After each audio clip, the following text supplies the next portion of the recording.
আসসালামু আলাইকুম। অনেকদিন পরে বাবার সাথে দেখা করলাম, খুব ভালোই লাগলো। ঢাকাতে ঢাকাতে গিয়ে বাবার সাথে ঘুরতে গেলাম জাতীয় চিচিঙ্গার ওখানে। যাওয়ার পরে এক বড় ভাই আসে, আমার হাতে একটু টেটু করে দিল। দেওয়ার পরে এরকম খুব আছে দালাল, এগুলোতে যে দালাল।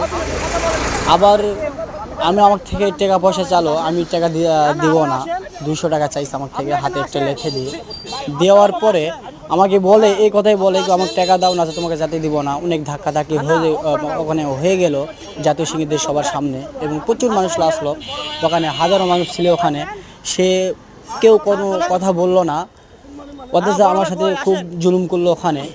আর ছাত্রলীগ যারা স্বাধীন করলো দেশটা, তারকে নাম বেছে, এবং তারাই নাম বেছে সে নাকি একজন ছাত্রলীগ, তার এইগুলোই পেশা।